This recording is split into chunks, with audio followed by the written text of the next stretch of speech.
Assalamualaikum warahmatullahi wabarakatuh.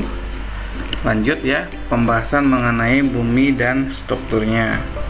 Kita masuk ke strukturnya. Struktur bumi. Nah, ini bumi ya. Dilihat dari sifat kimianya, struktur bumi bisa dibagi menjadi 4 bagian ya. Yang pertama adalah kerak. Kerak itu permukaan ya, atau bahasa Inggrisnya crust. Kemudian yang kedua selimut, yang ini yang warnanya coklat, mantel gitu ya. Kemudian ada inti yang luar, outer core. Satunya lagi ada inti dalam, inner core. Kita bahas satu-satu masing-masing strukturnya. Yang pertama adalah inti bumi atau core. Dibagi menjadi 2, yaitu ada inner core dan outer core. Nah, inti bumi itu daerah di pusat bumi. Ini pusat bumi ya, di daerah sini.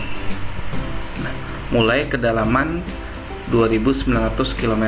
Kita tahu bahwa jari-jari bumi itu 6400-an. Nah, lebih dari 2600 dari permukaan bumi itu namanya inti bumi. Nah, inti bumi ini terdiri dari campuran besi. Nah, kalau bagian luar itu bersifat liquid. Liquid itu cair ya. Terdiri dari besi, Fe, nikel, dan sulfur. Sementara bagian dalam itu bersifat solid atau padatan. Itu terbentuk dari Fe, besi ya, ferrum. Nah, di atas inti bumi, ini kan inti bumi ini ya. Antara inti bumi dengan mantel gitu, itu ada lapisan namanya daerah discontinue, disebutnya Gutenberg discontinuity. Kenapa Gutenberg? Ini karena ini yang menemukannya ya. Ketebalannya sekitar 200 sampai 300 km. Oke, kita lanjut ke mantel atau selimut. Nah, selimut bumi ini daerah yang menutupi atau menyelimuti inti bumi. Jadi ini inti bumi ditutupi oleh siapa? Oleh mantel yang warnanya coklat ini. Nah, ini bagian yang paling banyak di bumi ya, strukturnya ya. Volumenya sekitar 83% dari volume bumi. Kerapatannya atau densitasnya itu lebih kecil daripada inti bumi. Jadi kerapatan selimut ini lebih kecil daripada kerapatan inti bumi. Terbentuk dari 2 silacates,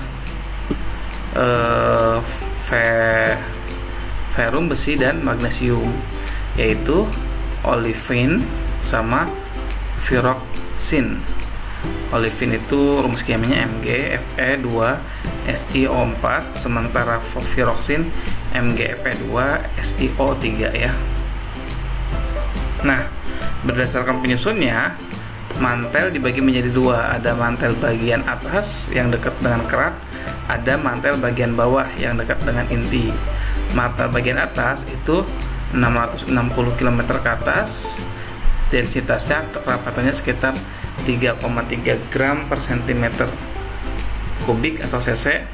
Sementara mantel bagian bawah ini bawah ya, ini 660 km ke bawah, densitasnya sekitar 5,7 gram per cc gitu ya.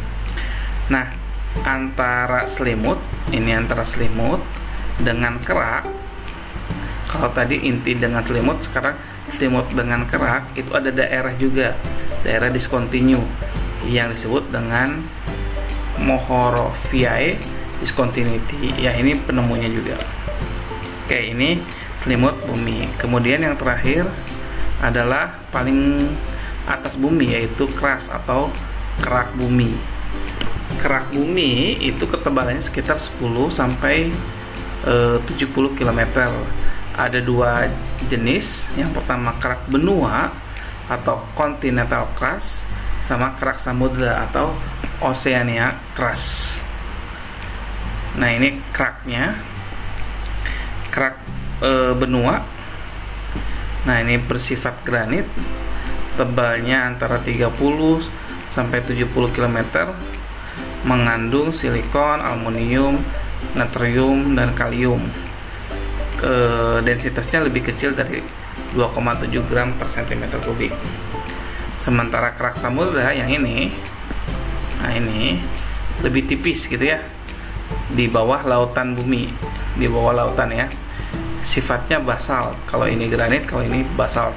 Ketebalannya sekitar 8 km, 7 sampai 10 km atau 8 km rata-ratanya. Kemudian terdiri dari kalsium, magnesium, dan ferum. Densitasnya sekitar 2,9 gram per cm kubik. Oke, ini rangkuman tentang struktur bumi. Secara sifat kimia dibagi menjadi 4.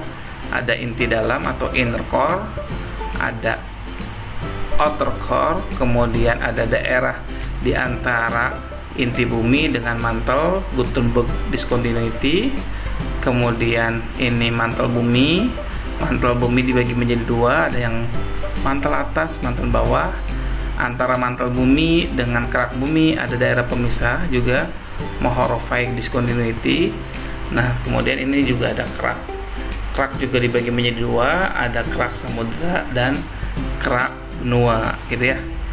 Mungkin cukup, nanti akan dieksplorasi lebih dalam di pertemuan berikutnya. Terima kasih, kurang lebihnya mohon maaf. Assalamualaikum warahmatullahi wabarakatuh.